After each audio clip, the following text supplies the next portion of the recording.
जब उसमें पूरी एनर्जी होती है तो वो हाउसफुल हो जाता है। हाउसफुल हो जाना ये भी एक बहुत बड़ी अवस्था है। ये पिक्चर सक्सेस कब मानी जाती है? जब हाउसफुल चलती है। तो भाई ने आपको दरबार के लोनावाला का बहुत कुछ सुनाया, पर मुश्किल ये है कि इट इज हाउसफुल और ओवरफ्लो हो गया है। कुछ 25 बंदे ज़्यादा हो गए हैं और उनको एकोमोडेट करने की बहुत बड़ी समस्या है। वो तो सॉल्व हो जाएगी, पर उससे ज़्यादा और लेने की अभी क्षमता बची नहीं है और बहुत से धुरंधरी बचे हुए हैं।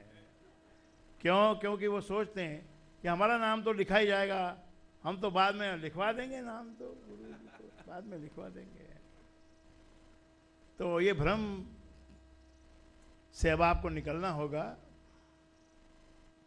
बल्कि जो लोग परमानेंट टाइप के लोग हैं, लंबे अरसे से आ रहे हैं, उनको तो चाहिए कि पहले दिन ही वो जाकर ये बोल दें, भाई मेरा नाम तो लिख लेना, आप मेरा नाम तो है ही।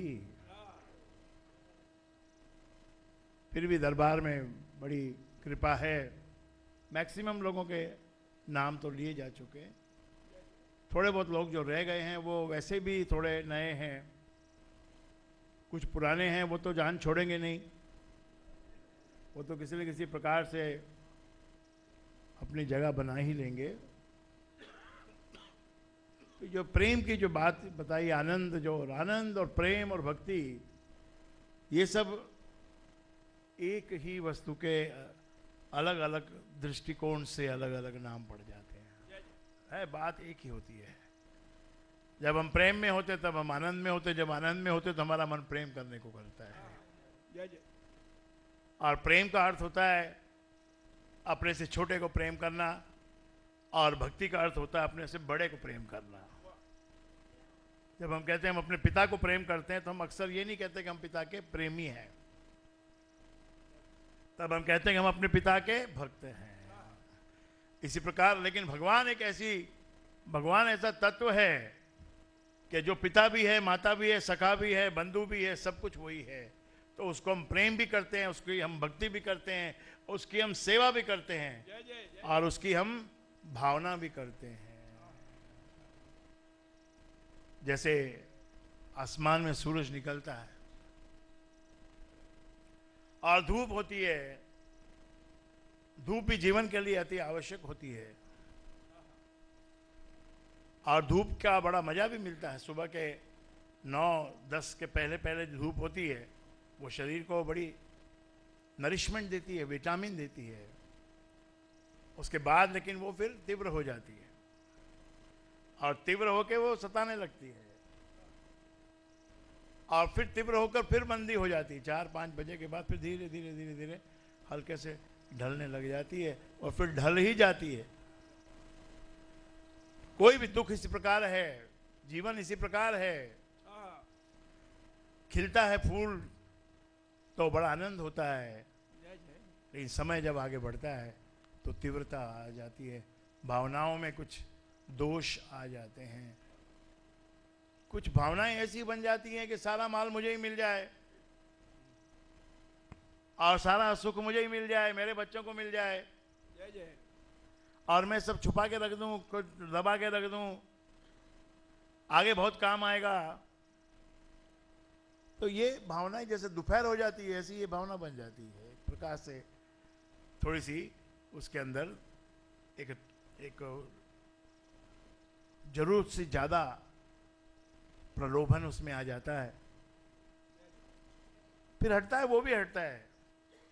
जब मध्याह्न से निकलकर सूरज आगे बढ़ता है तो समझ में आती है बात कि इससे भी कोई फायदा नहीं है, जमा करने से भी कोई लाभ नहीं है। जमा तो करना पड़ता है, थोड़ा बहुत तो रखना पड़ता है, लेकिन जो लाभ हमने सोचा उससे मिलेगा वो कोई गारंटी नहीं है उस लाभ की। इसीलिए असली बात तो ये है कि सदा राम के भरोसे अपना जीवन रखना चाहिए। राम का जप करना चाहिए। राम के जप से मन को भी सुख मिलता है और आत्मा को भी जागृति मिलती है, आत्मा खिलती है। ये देखिए आप, संसार में जो कुछ भी आता है वो सब खिलता है, विकसित होता है, विकास को पाता है। छोटे से रूप में एक बीज आता है, बीज के अंदर अपने गुण होते हैं, बीज के अंदर अपना स्वाद होता है, अपना रूप होता है। अलग अलग वृक्षों के बीज अलग अलग होते हैं, किसी में हरे पत्तों का अंदर छुपा होता है, किसी में लाल पत्तों का, किसी में लाल फूल, किसी में हरे फूल, किसी में ब्लैक फूल, किसी में फूल छोटे फल बड़े, किसी में फल छोटे फूल बड़े। तो ये वो सब विकास को ही पाते हैं ना। जो बीज है छोटा सा, वो भूमि में पड़ता है और भूमि में पड़ता है तो विकसित होता है, लड़ता है जमीन से 3-4 दिन, 5 दिन, 6 दिन, 8 दिन जमीन से लड़ता है, जमीन का सीना फाड़ता है।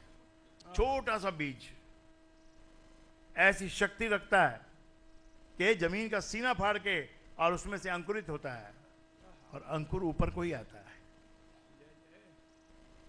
इसी प्रकार हम भी हैं, हमें भी लड़ाई करनी है, स्ट्रगल करना है, संघर्ष करना है। और ये लड़ाई संघर्ष, ये जीवन है। ये जीवन से बाहर की वस्तु नहीं है, ये तो इसी का नाम बल्कि कहना चाहिए कि यही जीवन है। और दुख भी वो जो है वो धूप है, जो लेनी भी पड़ती है, उसके बिना नहीं चलता, और अधिक हो जाए तो सताती भी है। कि इंद्रिय जगत में हम इंद्रियों का इस्तेमाल, उपयोग कैसे करते हैं, उस पर निर्भर करता है हम कितना आनंद पाते हैं, कितना दुख उठाते हैं। इसको आनंद में अगर डालना है आपको तो बहुत ही सहज योग बताया है। जो कठिन योग है उसको करने की आवश्यकता नहीं है। वो जिन्होंने किए हैं वो बड़ी मुश्किल में पड़े हैं। वो एक प्रकार का फिर दिखावा बन जाता है, और ये नहीं है कि वो भी खराब है, वो उनका अपना एक एम है, कठिन तपस्या करना, संसार की सारी चीजों को छोड़ देना, जो कि साधारण मनुष्य के बस की बात नहीं है और आवश्यक भी नहीं है। अगर आवश्यक होता तो इतनी वस्तुएं भगवान क्यों देता, मनुष्य को इतना दिमाग क्यों देता, इतना बल, बुद्धि, काम करने की क्षमता और इतना इंतजाम कि काम करो बेटा, और अब मैं रात करता हूं, सो जाओ, अब विश्राम भी करो। तो संत कहते हैं इन इंद्रियों का अगर सच्चा इस्तेमाल करना है तो, बाकी इस्तेमाल तो हो ही रहा है, कोई कम कर रहा है, कोई ज्यादा कर रहा है, और आज ज्यादा कर रहा है कल कम करेगा, आज कम कर रहा है कल ज्यादा करेगा, एक सा कभी नहीं रहेगा। इंद्रियों का उपयोग एक सा कभी नहीं रहेगा। जिनके पास काम की कमी है उनको एक्सरसाइज करना पड़ता है, और जिनके पास में काम की बहुतायत है उनको फिर आराम करना पड़ता है, सब बैलेंस करना पड़ता है। तो सहज भाव से घर गृहस्थी को बसाना है। अपनी इंद्रिय जगत में हमको अपनी इंद्रियों का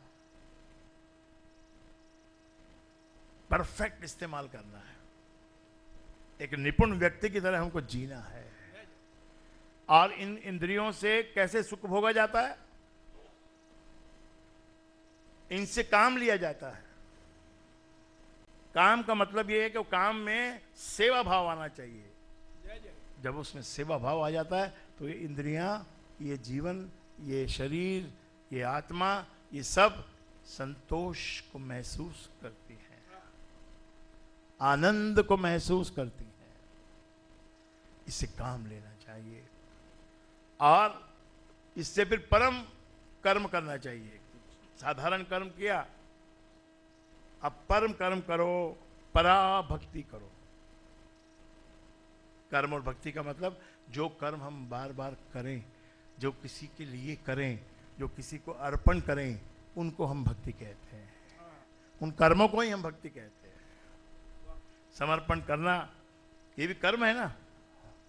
आप कुछ लाते हो कहीं से बढ़िया चीज वस्तु, फिर आपके मन में आता है कि ये मैं अपने प्यारे मित्र को दूं, या अपने पिता को दूं, या अपनी माता को दूं, या अपने गुरु को दूं, तो वो मन के अंदर वो बात उठती है। इन इंद्रियों से जप करना चाहिए, ये परम क्रिया है।